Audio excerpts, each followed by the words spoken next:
Hi, Matt. And that's your name, and I know it. And we're not starting the second time because I said your last name is your first name.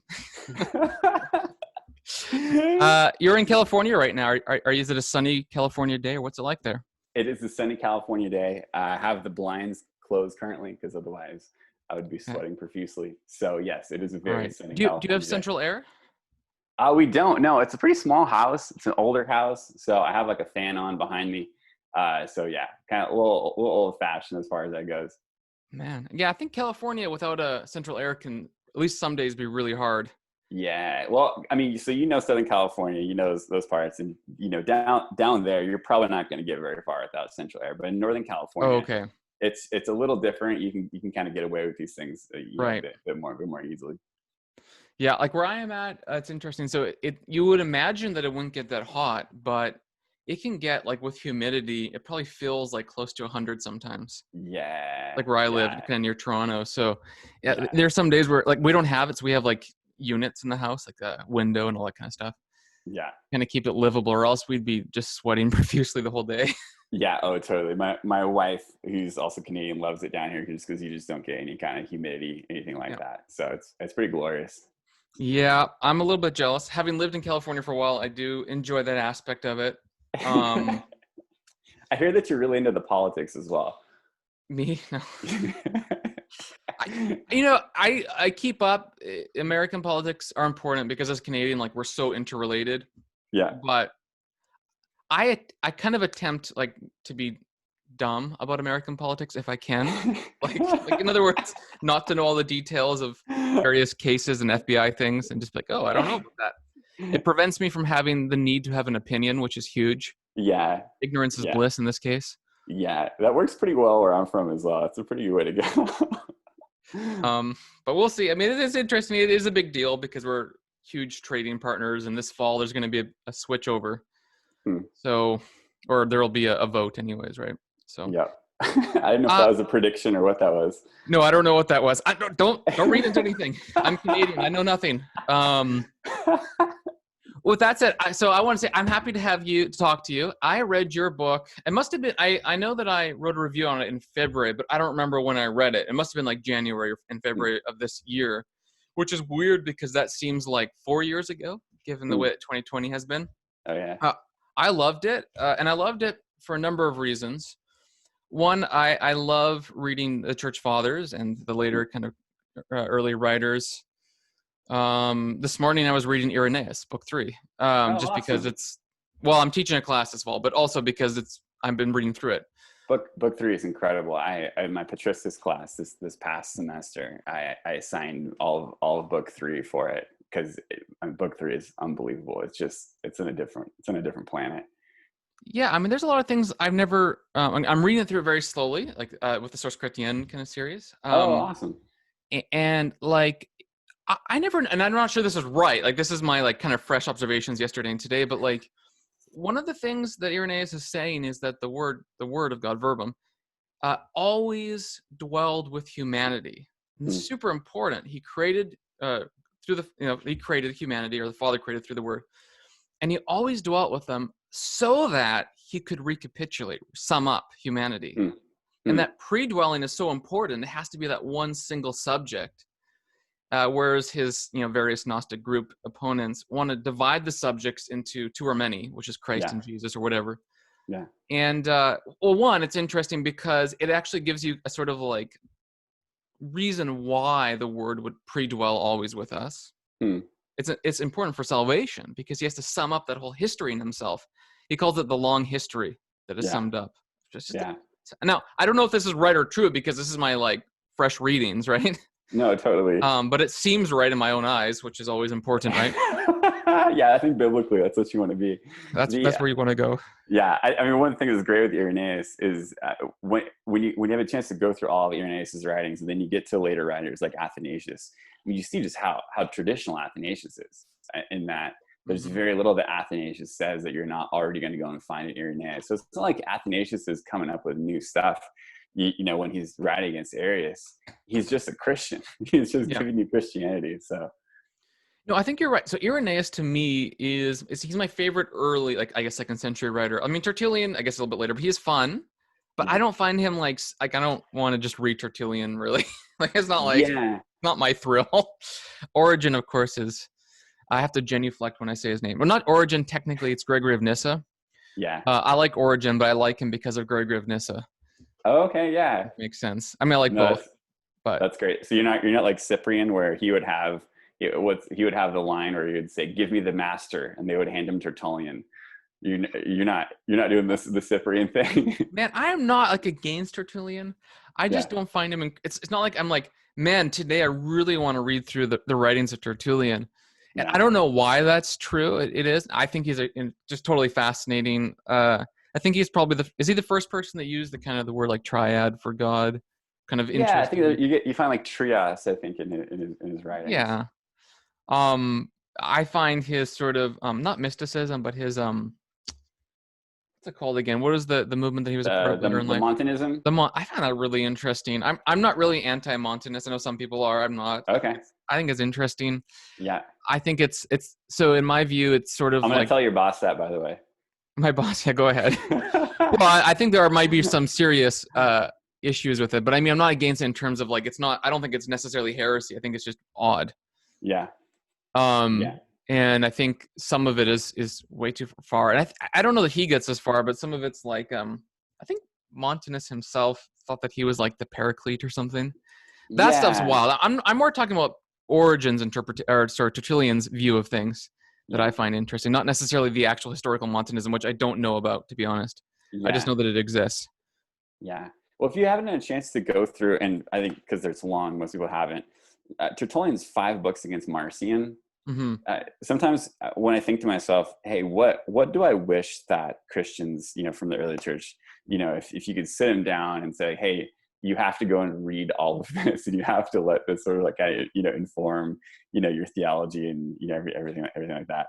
I mean, Irenaeus is against heresies is one of those that absolutely comes up. But the other one that really, really comes up is these 5 books against Marcion. I just think that Marcionism is such a perennial temptation, and I just don't think that there's anybody who does a better job against Marcion than Tertullian. And I find the writing to be genuinely edifying. It's polemical, of course, but it's polemical in just a hilarious way. I mean, reading Tertullian can sometimes be a bit like reading Chesterton with his use of kind of satire and wit and things like that. So if you've never had a chance, the 5 books against Marcion they're tremendous. I have read those actually. I think. Well, no, I've read it. I'm trying to remember if I read all of it. I think I probably have. Okay, yeah. It goes for a while, so Yeah. it's a commitment. Yeah, I have to double check if I read it all. I know that I have read it, but I'm just trying to rack my mind. Have I finished it? I don't know. So Yeah. I mean, I do. Yeah, I'll get into it. I have no. It's not that I don't like him. It's just for whatever reason I'm not drawn to read his works just for fun Yeah. on an evening or Yeah. something. But I probably should be. So Irenaeus is though much more interesting at this point in my life. So, Yeah. however, all that's really interesting stuff, and then we can keep talking about it because it does overlap with the topic of your book that you published with more Zebek, but you're also publishing with IVP Press, right? Yeah. When's So it's when's it coming come out. I think it comes out in October, so it'll be just a couple months from now. So it's coming out in a new edition. So October 2020. Yeah. And so it's an interesting book. So you're basically trying to ask the question, how did the second century church fathers understand Paul's use of the phrase, the works of the law? How are they receiving that? And so I want to ask a question. Sometimes people ask the question, like, what led you to this project? I think that's an interesting question, perhaps, but yeah. I think it's almost more interesting afterwards, now that you know more anyways. Yeah. Why do you think, why are works of the law in Paul, and then in particular in its reception in the second century, such an interesting topic? Like, after having done all the study and thought about it, what makes it really compelling to you now? Oh gosh, that's a great question. I mean, I think if you're reading through Paul's epistles, and I think particularly when you're going through Romans and Galatians, I think in Romans 3 and Galatians 2, you kind of get these climactic moments where he's going, Paul talks about being justified by faith apart from works of the law. And I think because those passages, you know, because they're such powerful passages that are there, it's hard to not focus on them. It's hard to not go and, you know, read the rest of what Paul is saying, at least in those, you know, epistles, in some way, you know, through what's there. And so that naturally goes and, you know, brings the question, you know, what exactly does this mean? You know, what does he mean by faith? What does he mean by justification? What does he mean by works of the law? And you know, within modern scholarship, you know, all three of those terms are disputed. For me, what I found is that it was really on works of the law when I was looking at it. It was that particular question that I found there to be the greatest divergence when looking, you know, modern interpreters, or, you know, in the, you know, Reformation period. That was the question where it just seemed to be all over the place. When I look at what faith was, you know, it wasn't, they weren't on different planets as far as, you know, what they understood by that. Some people want to emphasize, you know, it's more of a passive thing. Others want to go and emphasize more there's an active side to it. So, you know, kind of, you know, the obedience of faith, to use, you know, Paul's phrase from Romans. But in general, there's not a huge divergence there. And I think, you know, even those who are most on the active side want to say in some sense that faith is a gift. And even those on the most passive side want to go and say that, you know, faith is in some way, you know, a response of fidelity, a response of, you know, of faithfulness. When it comes to justification, again, you can find this kind of stuff all over the place there. But at least to me, you know, my reading, it didn't seem as though the sides in, you know, in modern debates were, you know, that far apart. When it came to works of the law, it just seemed like it was, you know, it's almost like you had Paul in a completely different story, depending on what works of the law were, what that meant. And so because of that, I remember, you know, when I first started really getting into this topic, just as a student, I remember reading Tom Wright's Justification book, and then John Piper's The Future of Justification. And it was really interesting how I thought within the narrative framework that they set Paul, that there was a kind of logic by which their interpretation made sense and was compelling. Like, oh, I can see it that way. I can see it that way. And then I go to the other one, I'm like, oh, I can see it that way too. And the difference was the whole narrative, as far as what's the actual story that's going on, what's the thing that Paul is reacting against, and what's he trying to set, you know, faith in Christ. What's the context in which he's doing this and trying to say faith in Christ is this and is not this. What's the actual story there?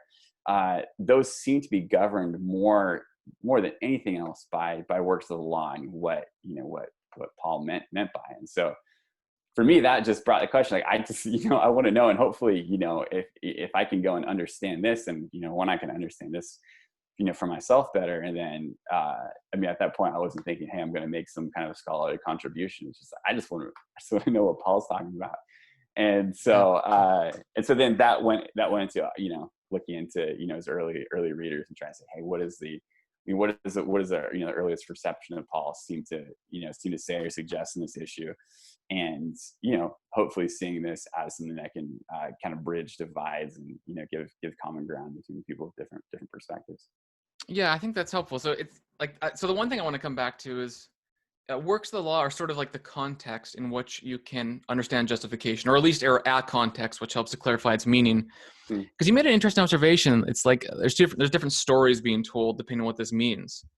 So I think maybe this is too like simplistic, but if works of the law are things like circumcision, Sabbath, and so on, Paul in this story would be very specific on, hey, don't perform those old covenant Jewish rituals. Instead, you need to do new rituals. That's one side. Another side, and this is, again, really simplistic, obviously. Yeah. Paul could be saying, don't attempt to achieve self-reliance and self-salvation by means of doing works that maybe would include Sabbath keeping, but really are abstracted to mean anything that you could rely upon. Yeah. And that's a different way of reading it, right? Because seems more Jewish, more historical in terms of the actual references. Hmm. And the other one seems a little bit more metaphysical Hmm. or less historically specific or more dogmatic in terms of what it's talking about. Yeah. And so I think that's important because you kind of hear, like, if you hear someone really invested in history, they'll often specify the things that you're talking about. I think circumcision, Sabbath laws, dietary laws, whatever else. And then someone who's more invested in dogmatic theology, in terms of the history of theology, might talk more of these metaphysical categories like imputation and so on like that. Yeah. So Yeah. at least for me, that's one way that I conceptualize of it. Now, that might be like way overly simplistic and everyone's mad at me for saying that. I don't know. Yeah, I mean, I'm not mad currently, but I think that's good. And one of the things that I found in looking at the early sources, because as you've alluded to, when you look at these early sources, which is what I've tried to do, you often find them focusing on the kinds of things that you identify with a new perspective, and so Sabbath food laws, dietary regulations, and the kinds of things that relate to becoming part of the Jewish nation and covenant.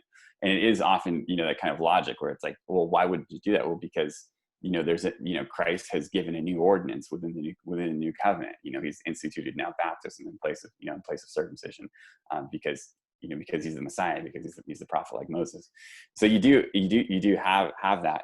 One of the things that, I just found is really interesting in going through this project is the way that it's not simply salvation historical, and it's not simply this kind of sociological thing where it's like, now Jews and Gentiles need to be together.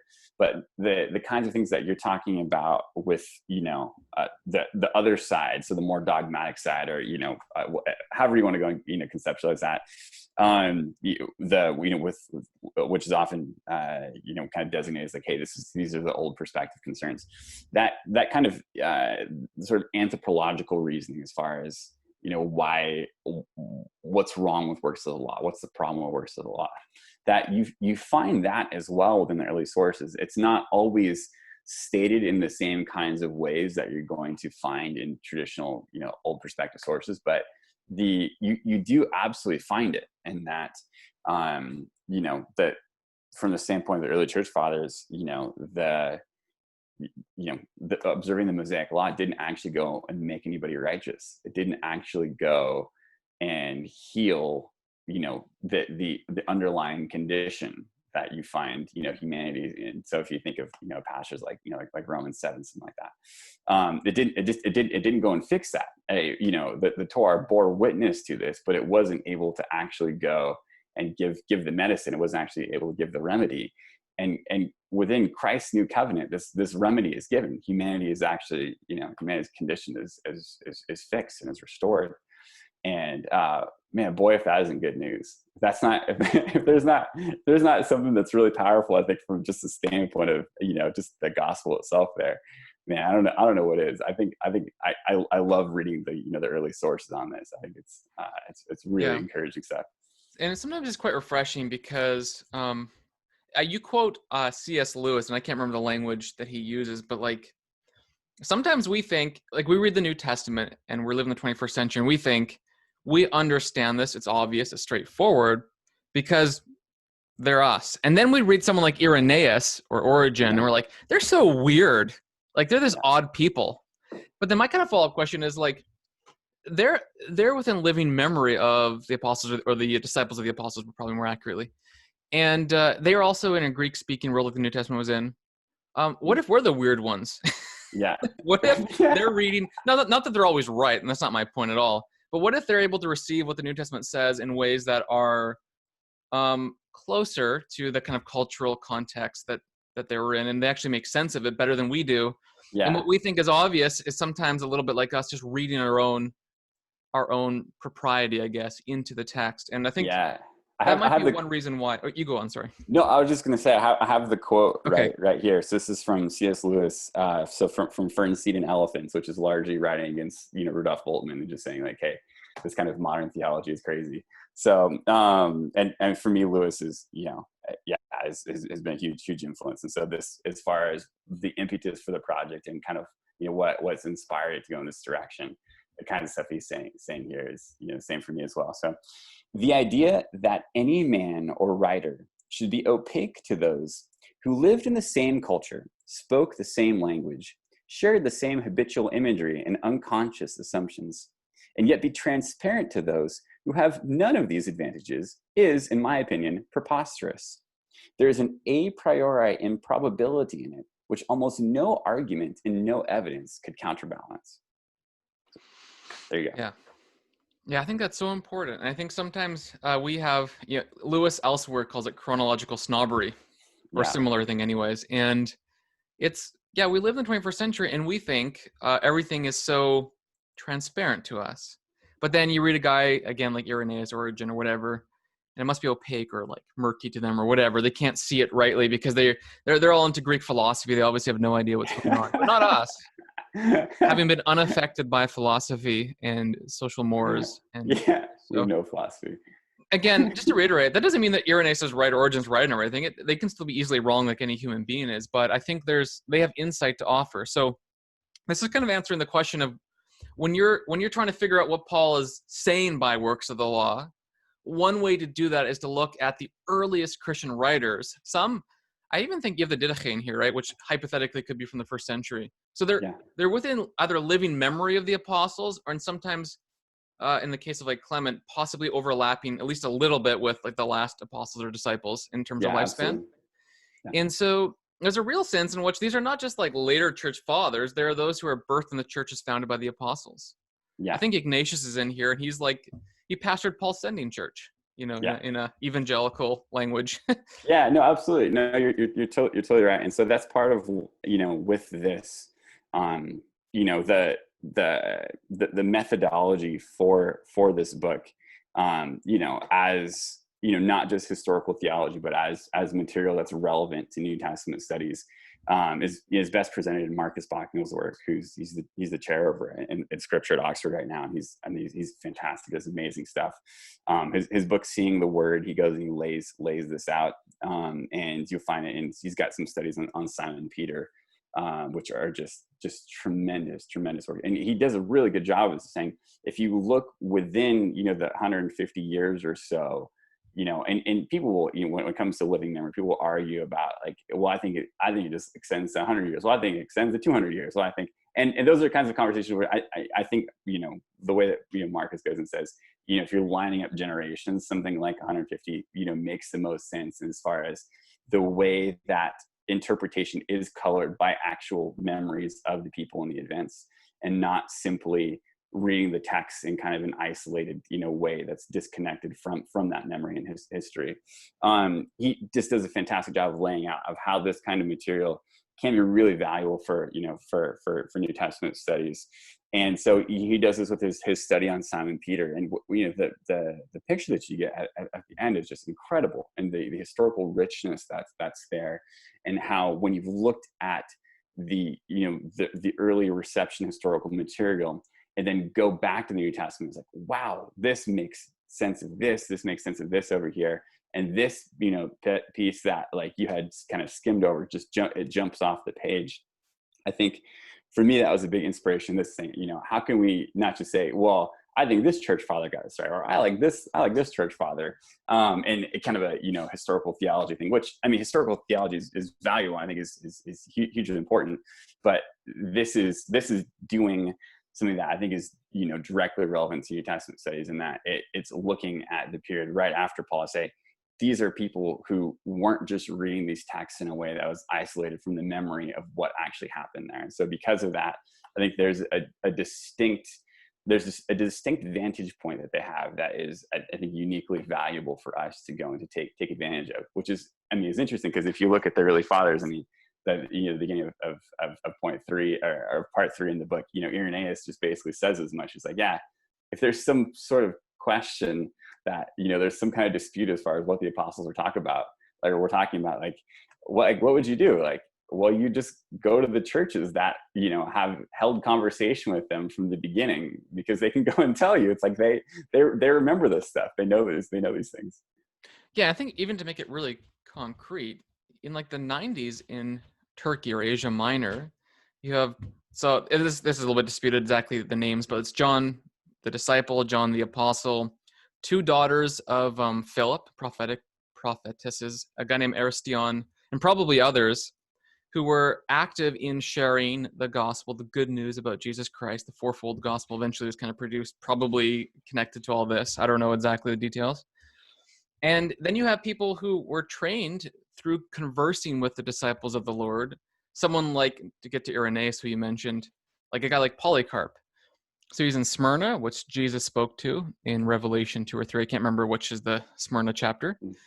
And you have a guy like, so Polycarp, who is able to talk with John, get details from him, think through things together. And then Irenaeus, who as a youth, hangs out in Smyrna, apparently, and talks to Polycarp.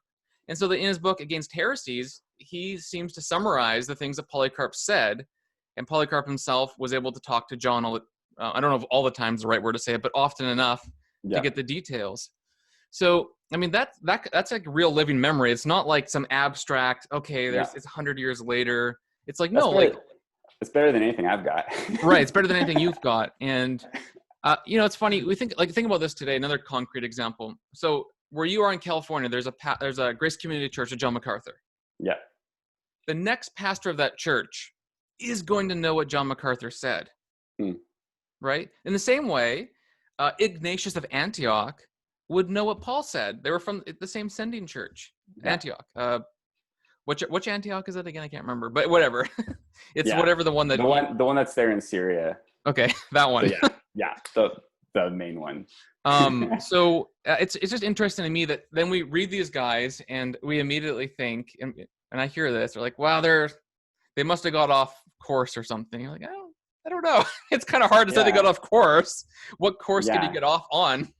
Yeah, well, I think for me, when I was thinking, early on methodologically, I just thought, I was like these are the figures who I trust already when it comes to matters of which texts represent inspired scripture and the matter of the preservation of these texts. So going and, faithfully saying, okay, here is Paul's, epistle to the Corinthians, and we're going to go and write this out. We're going to, we're going to make sure that this is faithfully, preserved and transmitted, everything like that. I already go, and when it comes to those questions like that, I already, have, that's where I get this from. If I don't have that kind of level of implicit trust in them, then I can't have the conversation in the first place. Because if you can't trust them as far as which texts themselves are the, authentic texts, and then the textual transmission of those texts, then you don't have anything to talk about at all. And so there's already a measure of, there's also, and you take that on faith. There's not, there's no way around it. And so I think because I recognize that myself, it's like, well, to me, it doesn't seem unreasonable then, if you're going to say, what are these texts actually talking about, that you would want to go and hear what they have to say about that. And, just recognize, elsewhere, when it came to other matters. So, in Christology or something like that's just what I do already. And so if somebody goes and says, well, I think Christ being God was just made up at some later date, whatever happens to be, I can go back to, to the New Testament, of course. Like I say, if you want to look at how this was understood by, in the early kind of, the first couple of centuries of the church, like something like Irenaeus, who goes and lays all this out for you. You can see that this isn't something that's out of thin air. This goes back to, to the apostles themselves.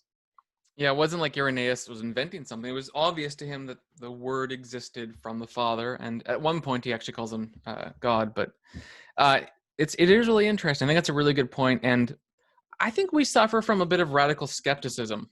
So you read Ignatius, Clement, you read Irenaeus, Origen, etc., and it's like, can we really trust these guys? And I just don't know why we're so skeptical. I mean, I'm not saying, again, everything they say is correct. I'm just saying I trust them as I would trust any other Christian who has a life worth trusting. And all of these persons seem to have very strong testimonies, very good and honest lives, and have been viewed that way. So I don't find that I need to be skeptical. I can basically trust. It doesn't mean that, they're right and everything, and I might have to investigate history a bit more because they might have got some fact wrong or whatever. That's not my point. But I'm saying, as I would trust you in a conversation, I trust them in a conversation, like that kind of Yeah. trust. Yeah. Yeah. And you could say the best baseball team in the world is the Toronto Blue Jays, and I might disagree. And but that's not because I don't trust you. It's because we have a real disagreement, Right. Yeah. No, absolutely. I mean, I think, for me, it's one of those things where it's just, that is already implicit, I think, for any scholar of the New Testament. Even if you look at, your kind of most, your most revisionist, kind of your most skeptical scholar, there's still base level assumptions that they have that are faith assumptions, where you're having faith in the earlier church to go and to preserve these correct texts, from the apostles themselves, and to transmit them faithfully. And you can't avoid that. So yeah, I mean, there's something to that. I mean, I think in my view, like the earliest Christians were able to receive the text because it had a character that validified its inspired nature. It had a character and it had an impact that became really obvious. But then the secondary question, I think what you're kind of at least getting at partially, is like, who then recognized that and kept yeah. them and not rewrote them in terms of changing them, copied them is a better way to put it. Yeah. Copied them and transmitted them. And when you copy something and send it along, you also give possibly an interpretation with the letter carrier. And so then it gets kind of, there's a really a unified theology. In fact, Irenaeus is interesting. I think it's in book 1 or 2. He talks about how his rule of faith that he gives, everybody believes it from Spain to wherever else. I can't remember all the places, to be honest. I think Spain was the Western one, and then it goes east too, but all over the world. And to him, it's not like an arguable point. It's like, this is obvious. Yeah. And I suspect, I'm thinking this now, part of that is when those letters were carried, the missionaries went, they also received the interpretation. Yeah. And it was a pretty stable one. The rule of faith, if you look at Irenaeus' summary, is going to be stable in both Greek and Latin speaking fathers. And they're way across geography apart from the internet and phones. Yeah. And therefore, how does someone in North Africa and someone in Gaul or Asia Minor, Turkey, have the same the rule of faith is a summary of what Christianity is. How do they have that same summary? Like, and by the way, when I say same, I mean, it's like, it's always Father, Son, Spirit, Church. There might be like some variation in some of the particulars. Yeah. And then that eventually is enshrined in the Nicene Creed. But like, how do they have it? And I think the answer is similar to what you're saying. They not only receive the text, but they receive the interpretation of it because it was stable and normal. Everyone kind of knew what it was about, roughly. Yeah. Obviously, Irenaeus has no idea what 666 means, but like, in terms of the Father created everything, the Son came at the fullness of time from the Father to redeem everything in himself. Yeah. And the Spirit perfects those works to create the church. That's what I mean. Like, there's no variation. Yeah, you find that very little. So in book 1 of Against Heresies, you have it laid out, and then as you said, in North Africa with Tertullian's prescription against heretics, which is another. I just think it's a really, really fascinating read. You have basically the same rule of faith laid out there as well. And so, I think you're absolutely right. One of the things that's interesting with what you say, as it relates to this particular topic, is with the question of works of the law.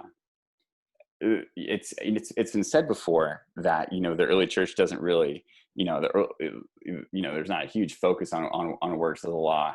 So like, hey, do people forget what the works of the law were? Because there's no big controversy over the phrase. There's people aren't fighting back and forth the way that you're going to find in, I don't know, the 20th or the 21st century, anything like that. And part of the reason for that is because the reference seems to be so obvious that there's no need to have any kind of big controversy. And so if I remember correctly, the first kind of clarifying statement that you find as far as what are the works of the law, it comes in Origen's commentary on Romans, where he says, I think if I remember, I think it's in book 8 of the commentary. It says, or maybe it's in book 6. I can't remember. Anyway, it's in the book. You'll find it there. It says, once you know that when Paul is talking about works of the law, he's not objecting to the works of righteous that are there, the works of faith, but it's those in which those who those works in which, like, those who boast according to the flesh put their confidence. So circumcision, food laws, and Sabbath. these are the things on the basis of which he's saying, nobody can be justified. And so he provides like a little kind of clarifier there. But prior to that, there doesn't seem to be any kind of need. And even Origins, I mean, this comes up, like I said, I think it's in book 8. So it's not like this is a really huge pressing thing. It seems as though the reference for works of the law is just obvious to these early figures. And what's interesting is the way that's actually corroborated by Paul's own usage of it. Because if you look in Romans and Galatians, he doesn't define the term in either case. He just pulls this phrase out and says, so not justified by works of the law, without having any kind of context. And this is, if you think in the context of Romans, Paul's never been to Rome. He's never been to the Roman church. And so, he talks about, hey, I've really, really wanted to visit you guys. Like you get in Romans 1, he's expressing his desire. He's been prevented all these times. So he hasn't been there before. But still in Romans 3, he goes and he pulls out the phrase works of the law. There's no introduction. There's no definition. It just seems to be common coinage. And I think that carries through in the early centuries. So if it is so common, and that makes sense to me, it's reasonable. What, generally speaking, how do the 2nd century and then early 3rd century fathers understand the phrase to the best that you can discern? Yeah. So and I mean, we say 2nd century, the whole 2nd century title, so Paul's works of the law in the perspective of second century reception, that was at the request of the publisher of Morzida, because they wanted to have as specific a title as possible, which ended up, it's not actually a book title, it's a paragraph, but it is specific in that it goes and tells you what it's about. The challenge there is that I think that the Didache and the Epistle of Barnabas are actually both dated to the 1st century rather than the 2nd century. I don't think that you can state it absolutely conclusively, but just in weighing the arguments back and forth, I think that those are the more persuasive arguments. And so anyway, just to say, it's not just like, hey, we're going to start in 100 and then that's where you start the clock and this is where everything is. I try to go back to the earliest reception of these texts that we can go and find. I think it's helpful to look at it in terms of both meaning and significance, because I think if you don't look at both of those, then you won't really grasp what's happening. So when it comes to the meaning, as far as what's the referent of the works of the law, it's when you're looking at early reception, everyone refers this back to the law of Moses particularly. And so if you think of within the narrative of the Old Testament, you have the Exodus, then you have the 10 Commandments, you have the golden calf incident, and then you have the large body of legislation that goes and comes afterwards. So everything that is relates to dietary laws and everything like that, the particularly cultic worship, everything that constitutes the Mosaic law. This is what the early fathers go and refer to, and among this, the practice of this law, it's specifically the kinds of things like circumcision, Sabbath, food laws, the observance of the Jewish calendar, things like that. These are the things that consistently come up. Sacrifices as well, so the sacrificial system. When the phrase "works of the law" is used, this is within early reception. This is what it's understood to refer to. When it comes to the question of significance, this is where I think it becomes really helpful, because within, at least for me growing up, when I heard works of the law, I thought like just good works. That was kind of the way that it was presented in that. And so when you're doing this, you're trying to kind of earn your salvation on an individualistic level. It's an individual, kind of performance where you're whether you're trying to, earn enough brownie points or to earn the stickers on the sticker chart or whatever happens to be, and then God will accept you once you have enough stickers. It's really just interesting. It doesn't work anything like that. If you're looking in the early reception, the significance of practicing works of the law is communal, and so what you're doing when you practice these works is you are becoming part of the Jewish nation in covenant. You're identifying yourself with the Jewish people, because the Jews are the people of God, and salvation is understood as being tied in with the election of Israel. So being circumcised, you're not trying to say, hey, how many points do I get for circumcision? When you're circumcised, you are a Jew now. You're part of the Jewish nation. And that significance is, like I said, it's just common to all the sources within this period. And so if you take that and then relate that back to to Paul's writings, you think of in Romans, for we reckon that one is justified by faith apart from works of the law, so Romans 3:28, then 3:29. Or is God the God of the Jews only? Is he not also the God of the Gentiles? Yes, he's God of the Gentiles, for God is one. And goes on from there. So you can see how, seeing that in that early reception, then you fit it back into that context. It just like, oh, that makes sense of it. And it's interesting because if you don't have that sense, the argument can be confusing. And I don't know if you, my guess is you're probably familiar with this. The original NIV translation, so which I think is the 1984 one, when it came to Romans 3:28 and then 29, it didn't really know what to do with what Paul was doing there. With the or? Exactly. So you have the Greek letters. So it's just an eta. So a, and then it goes on from there, which is your Greek word for or. And the flow of the argument and the way that I think the translators were presenting it, it didn't really make sense because the sort of Jew-Gentile context and that particular significance of works of the law, I don't think it was really in the minds of the translators. And so they're looking at this and what do you do with this? And so what they do is in the 84 translation, they take that word out. So we reckon that that one is justified by faith apart from works of the law. Or is God the God of the Jews only? Is he not God also of the Gentiles? They take the or out, and then they put a paragraph break in and begin a new paragraph. And then, so it's, recommend that, one is justified by faith apart from the works of the law. New paragraph. Is God the God of the Jews only? Is he not also the God of the Gentiles? Or it's like, hey, Paul just has a new thought, a new topic he wants to go and break into.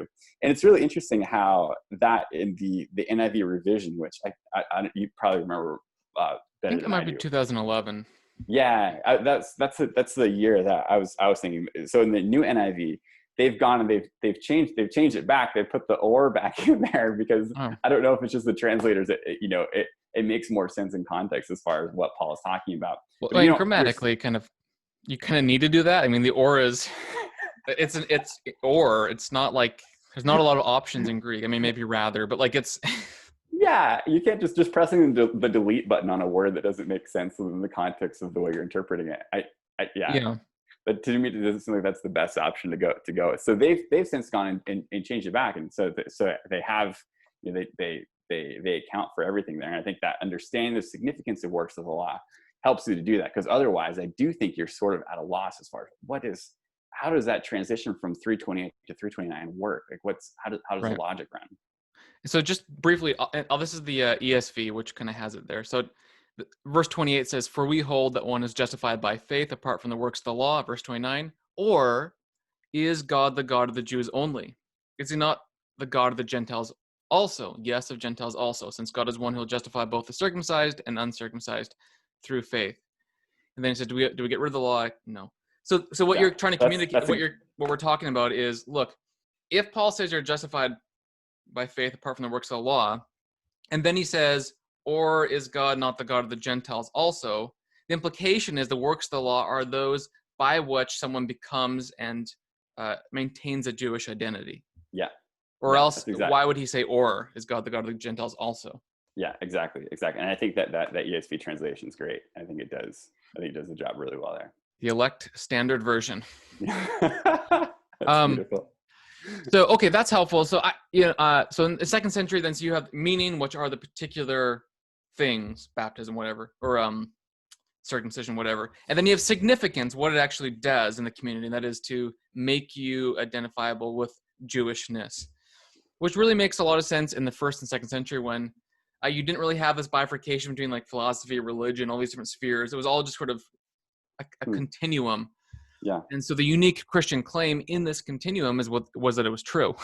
Not that it was necessarily, there's a religion now, there wasn't one before. It's, no, we actually get it right because in Christ. So, okay, that's, and then you're kind of arguing from what you just said, that's how people in the second century kind of obviously receive it, or is there some tweaking happening? No, I mean that it's from the standpoint of interpretation, it's pretty remarkable how how consistent everything is. I think what is what's interesting on top of that is the logic as far as, okay, so this is what works of the law are. If this is what they signify, why is it that they don't justify? Why is it that they're objected to from a Christian standpoint? And here you get, there's a broad nexus of, I think, of arguments that are compatible with one another, but they don't map precisely onto either the modern, old or new perspectives, anything like that. And it's one of the really interesting things that, and for me, where I just learned such a great deal in writing this study, was seeing, if you're looking at, the old perspective on Paul, so you go back to Luther and Calvin, or if you are looking in the contemporary new perspective, so people like E.P. Sanders and Jimmy Dunn, and N.T. Wright, just how different their reasoning is for why they understand Paul to be rejecting these works. And so having the book, I lay out the main reasons that you go and you find this. But it's interesting how you do, there's certain new perspective readings that just want to go and give you kind of the sociological thing, where it's just because they're divisive or exclusionary or whatever happens to be, Jimmy Dunn uses the language of excluding the other, for example, and it's that attitude of exclusivity that's the main problem. You don't really find that in there. And on the other side, as far as why is this Mosaic law left behind? The fact that what Christ institutes in the new covenant actually does transform, and actually does justify, it actually does go and renovate humanity. Which is, it feels kind of old perspective in some kinds of ways. It's not precisely, the logic doesn't always work in the same kinds of ways as far as imputation, things like that go. But there is, as far as dealing with, what you find in Paul, the fact that this isn't just, kind of a matter of separation. It's the fact that, the Torah didn't actually fix the problem of humanity, which the history of Israel goes and bears out. Because if the Torah fixed the problem of humanity, then all of the Old Testament would just be the story of Israel getting things right, and right again. And wow, this is even better. You guys are doing fantastic here. And instead you find the opposite. You have, the law is, holy and just and good. But it's humanity's sinful flesh, and we remain in the Adamic condition. And it's that transformation by the Holy Spirit that's necessary to actually go and to be able to live as as God intended for us to live. That's helpful. So this is interesting conversation. So I remember in your review, or in my review of your book, that's the one area where I found everything you said quite helpful, and I actually end up agreeing mostly, because it's like in Romans 3, it's pretty obvious there that these are the particular works that demarcate those from Christianity and Judaism. But it's in Romans 4:5, you also have God justifying the ungodly, apart from works. So yeah, I kind of wonder if it's a bit of both end. Meaning, I think a lot of times it is specifying the Jewish works of the law, because that was Paul's a Jew. I mean, he's in synagogues. I mean, it's pretty obvious. Yeah. And yet there are other times where it's also any kind of things that demarcate you outside of Christianity, where you find your total trust and your sustainability. And when you kind of think through more Reformed theology, I'm not sure that they necessarily got it wrong when it comes to sort of like the sort of metaphysical reality of sin and how we find our own justification in our good works and self-trust. Yeah. I just think that they're in a different social setting. I mean, in the first century, the specific works that were there, that someone who was in a Christian religion or among Judaism could perform to find their own self-sufficiency, would be Jewish works in particular.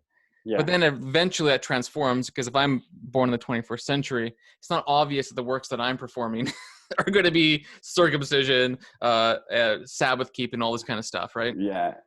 And so I think that your historical study to me it's pretty hard to gainsay, if I'm honest. I mean, there's not too much you might disagree in a couple of things, but it's pretty clear that everybody did receive works of the law basically this way. I mean, it's just not.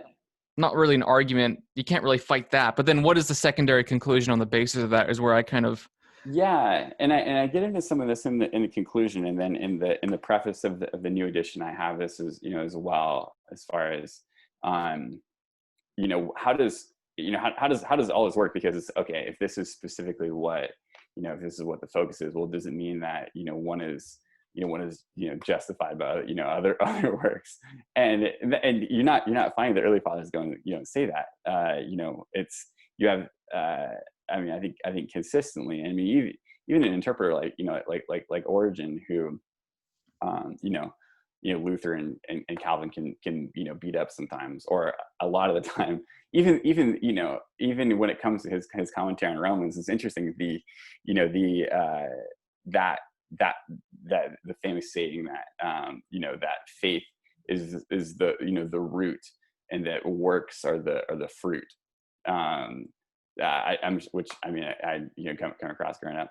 I didn't realize that actually that doesn't just go back to Luther, or even to Augustine. That goes back to Origen. That goes back to Origen's commentary on Romans. So the idea that that like our justification we receive gratuitously is found throughout the early church fathers as well.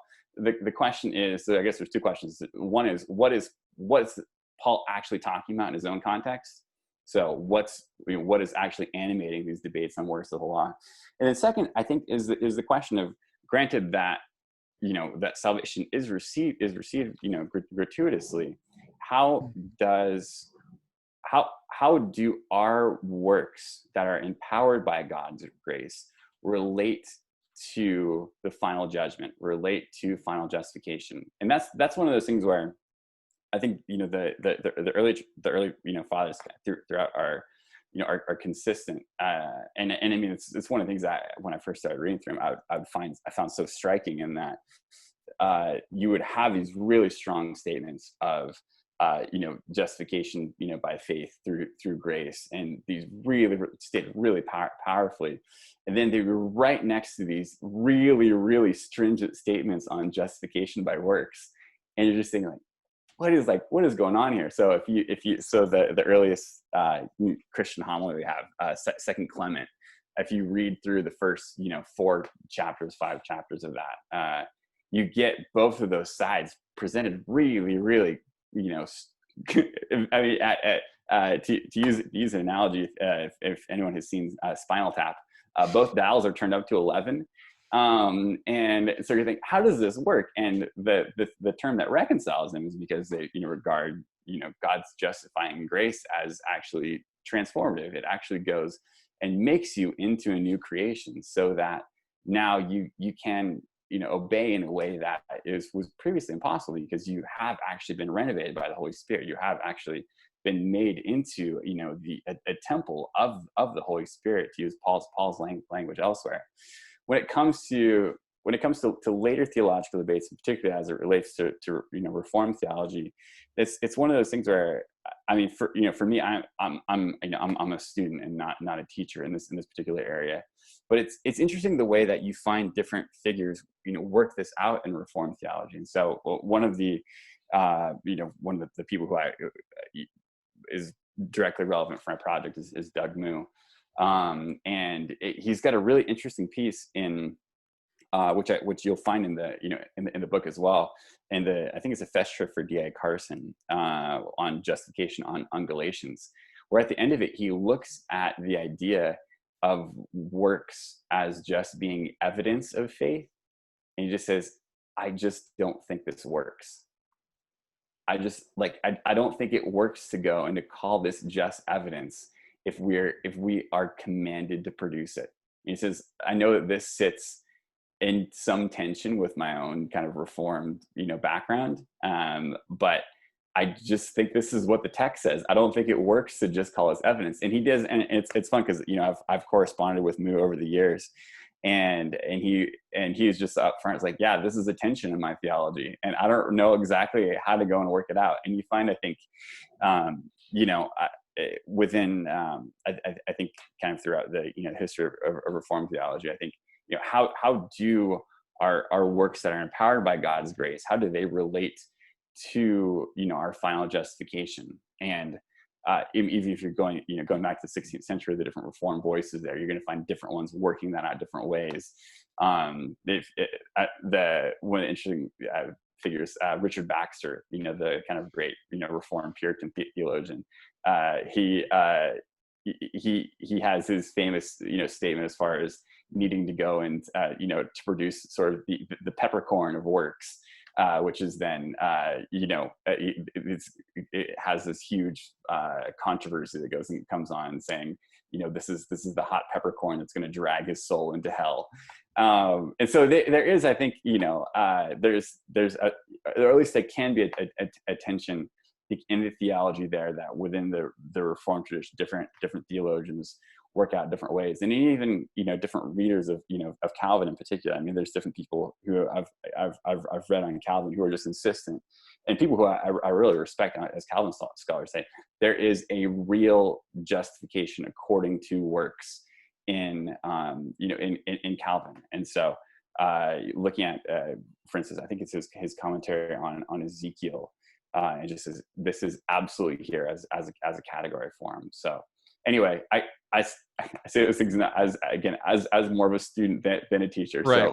So feel free to put on the professor hat. And no, I think that there's a bit of a rich diversity in the Reformed tradition on justification, and the 16th century is the Wild West. The scholastics in the 17th century end up having some pretty precise ways to talk about it. But it's interesting. A guy named John Davenant, if I remember his argument correctly on justifications, he's Reformed. The guy that the Davenant Institute is named after. Yeah. Okay. So he'll talk about justification as an infused justification. Yeah. Which is basically imputed righteousness, and then he'll talk about justification as, I think, habitual, which really in the modern Reformed category correlates to sanctification. But if we're just if we're not using the scholastic categories and we're just talking more in a more relaxed way, I mean, everyone recognizes that God's grace makes you right, and then afterwards you become a good person. Like you work out your salvation with fear and trembling. You move from one level of glory to another. You follow in the footsteps of Abraham, as James 2 talks about, and you. If you can't tweet quote as a Reformed person James 2, 2021 without qualification, then there's probably an issue, right? Like, you don't have to explain the Bible away. Yeah. What you have to do is put it together, not explain it away. Yeah. So I think there is a rich diversity. I know Baxter has some interesting things. Even John Piper has recently been talking about final justification. I don't know those things very well, if I'm really honest. Yeah. One of the refreshing things about reading people who were born before 1300, which is kind of where I like to read, is that they don't fight over this issue. And the thing that you see consistently is this. There's obviously exceptions, but consistently in the general population, God's grace is primary. It's so primary that God, out of philanthropy, became human and suffered for us out of love for us. Yeah. Well, I won't go into that. But that is so primary. So the way that you work out those scholastic distinctions later, which I think are important, I'm not saying they're not important, I think have to be built on top of God's grace is primary. And in the Reformed idiom, we talk about election as God's primary moving grace, and then good works follow from that. So I think it's an interesting thing. I don't think if you're a Reformed person, I think you need not be afraid of specifying what those particular works were in the New Testament typically. I think there are occasions where it is more abstracted, but often I think you're right. I think the second, third, and late first century people, to be more accurate, because that's what your work says, rightly understood the New Testament. Oftentimes, Paul in particular is talking about these Jewish works that demarcate them from Christianity, and it's important not to do those rituals, or else you become no longer a Christian. It's a big deal. Well, I think you don't walk in step with the gospel, Paul says. Yeah, and the big thing, I mean, this is the thing that was, for me, was striking in writing this, is finding that when you have arguments that works of the law, the issue is not works of the law. The issue is whether or not Christ is the Messiah, whether or not Christ is actually who he says he is. He is actually the one who goes and brings the new covenant. You find this within early Christian Jewish debates. I think this is particularly explicit in Justin's dialogue with Trypho, which if there's one patristic source I recommend for somebody to go and to have a look at in these areas. I mean, the dialogue is just an incredible, historical resource, and just an incredible piece of writing. It's extremely long, but it's really valuable. And just the amount of biblical theology you get in the dialogue is incredible. You find this as clear as day, that when it comes to, Justin is debating back and forth with Tryphos, this Jewish guy who's come across, and in the course of their discussion, initially they're saying, Tryphos saying, well, why don't you guys go get circumcised? Why don't you go and obey these food laws? Why don't you actually go and do all this stuff that if you really knew God like you say that you do, and like oddly it kind of seems like you do, why don't you do the things that he's gone and instituted? And he, Justin always says, no, like we are under a new covenant. We have gone and, we have followed this Messiah. This new covenant is promised to be for all nations, for all people, not simply the Jews. Therefore, us being Jews will just go and violate the terms of this new covenant. And besides that, there's other things that he's gone and instituted. And so we don't need circumcision. We don't need that old sort of shadow. We have the reality of baptism, and you need our circumcision. This is what you stand in need of. And so you have this back and forth, over and over the place of, whether you obey, the works of, of Moses' law, or whether you obey what Christ has instituted in the new covenant. And then they just basically both agree, like, wait a second. Well, if Christ is the Messiah, then yeah, his covenant is going to take precedence over Moses. What he institutes, his ordinances, his laws, his everything, they will go and they'll take precedence. And so the question actually becomes, is he the Messiah or not? And so they basically stop talking about works of the law. And the question becomes one of, is he the Messiah or not? And you'll find that in Tertullian, his treatise against the Jews, has the same sort of structure, where the first half is talking about works of the law, and then it actually says, this is all dependent on the question of, is he the Messiah? Has he instituted the new covenant?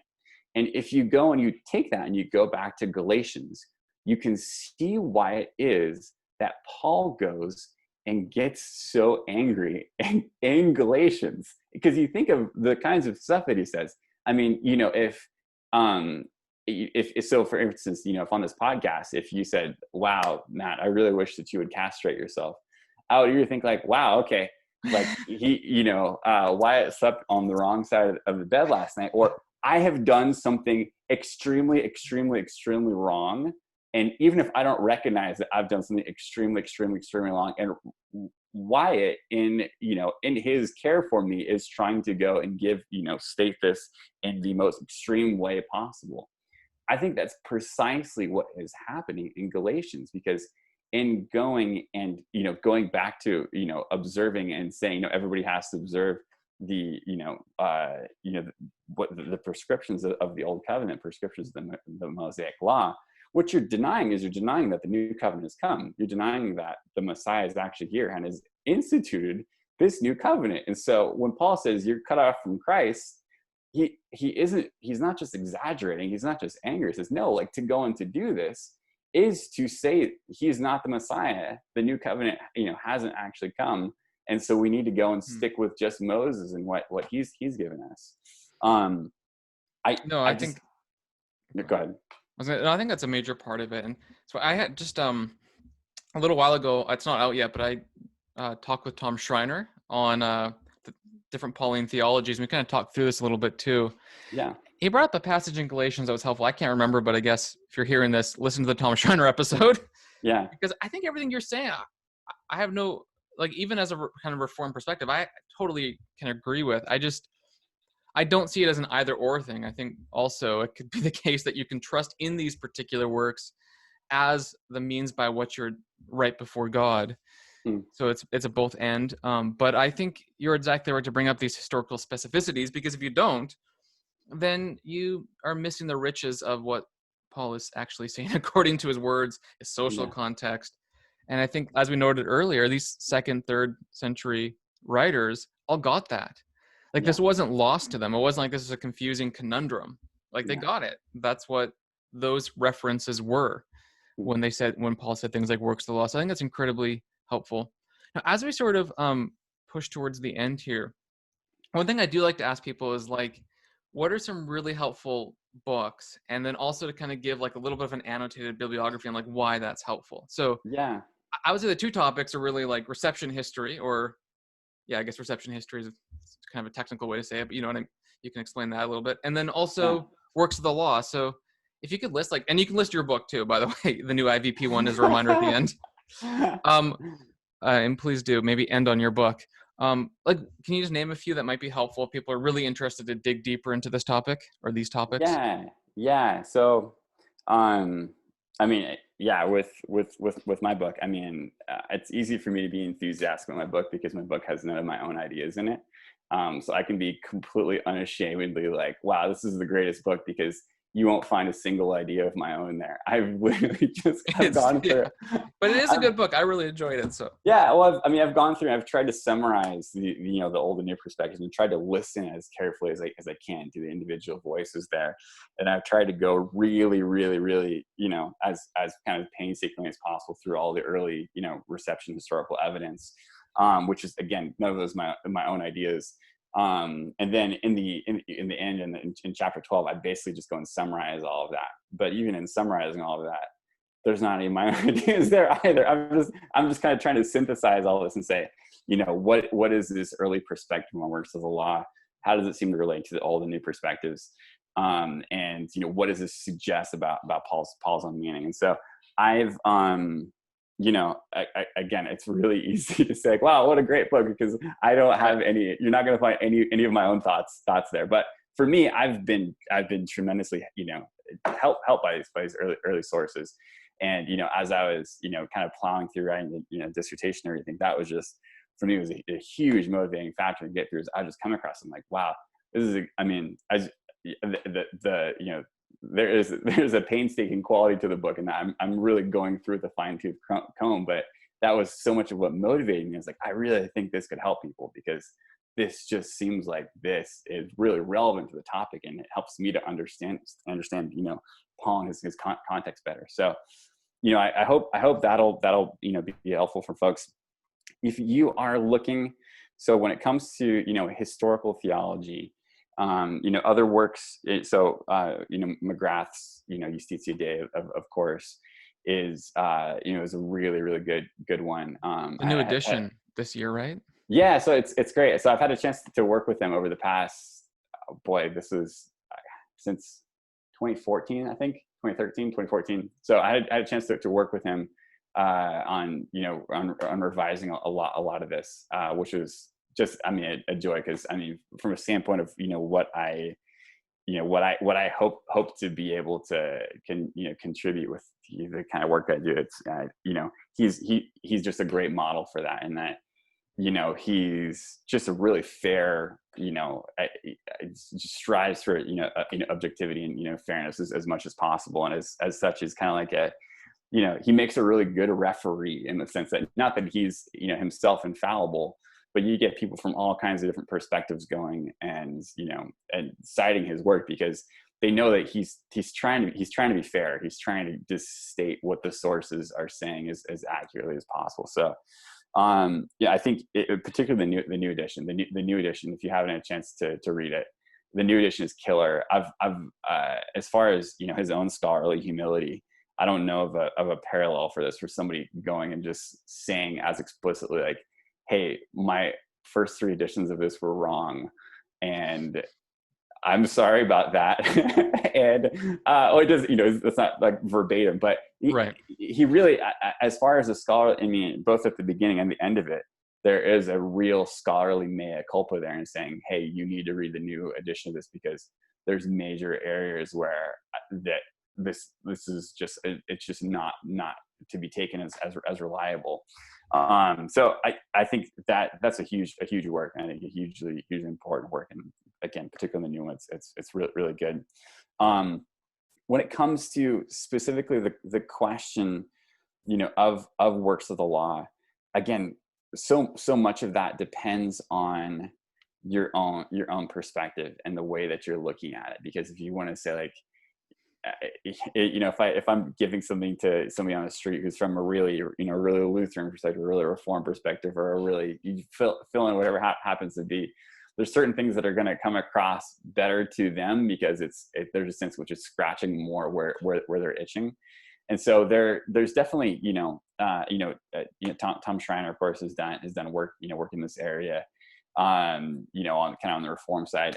I really like Doug Moo's stuff. I think that I appreciate the way that he goes and wrestles through these various questions. And like I said, even though, what's the best way to say this? Even though I don't follow every move that he makes or the way that he goes and puts the puzzle pieces together in every instance, I think that there's a scholarly honesty to him, like you find in that justification in Galatians, thing where he just says, yeah, I don't think that the way we're talking about works in relation to final justification actually makes sense. I don't think this is what Paul is saying. I don't really know what to do with that, but that's where I'm at. And then there's other places. I mean, I conclude my book by talking about, the early fathers and how they talk about the law of Christ as, the new covenant replacement for the law of Moses. And Moo actually in his justification commentary, which is less cited, but is also really good, when he talks about Galatians 6:2, the law of Christ, he gives just a great statement of what that actually is and constitutes. And so he has really, really valuable stuff. I think if you're looking for, folks who might be able to kind of transcend some of the divides that are there, within kind of contemporary discussions. I find John Barclay's work to be really, really helpful. The Gift. I think. Yeah, so Paul and the Gift, and The Gift is a movie, isn't it, or a book? Yeah. So I mean, his stuff I find really helpful. I mean, I have this in the preface of the new book, the way that he goes and talks about God's grace as unconditioned but not unconditional. I think that I find that to be really helpful. I think that maps really, really well on the way that early patristic soteriology works. Also, and just when it comes to individual texts. I think he does a great job as an exegete. I know from the standpoint of kind of bridging the old and new perspective divides, there's not everybody has the same view. I know Doug Mew wrote a really appreciative review of his stuff, saying, hey, I think this does get past some of the either or that's there. I know, Tom Schreiner, I think, was a little bit less convinced that it actually goes and does that and isn't just kind of restating what the new perspective says. But Barclay, it's a good book. I mean, it's a historical study on grace, a gift. And yeah, it's great because it's a historical study. You can read it, understand it, see the sources, see his argument. It's publicly available, and I think it's brilliant. Yeah, no, I've really, I mean, yeah, I've benefited a lot from John. John was my external examiner for the dissertation. And yeah. So I was actually his TA at Regent going way back to like 2012 when it came to the summer course. So anyway, so I just have a lot of admiration for him and his work, and I think the way he puts stuff together is really helpful. David De Silva, I think his commentary on Galatians, I think the way that he goes and engages, with works of the law, I think is, I had a friend who went and turned me on to his stuff, which I hadn't come across, and I was like, gosh, the way he puts all of these different Pauline, ideas together is really good, because he's not, because he's not sort of an active, sword-bearing participant in the old and new perspective wars, as far as I know, at least. Maybe he is. I just haven't seen his sword recently. I think he's a helpful voice there.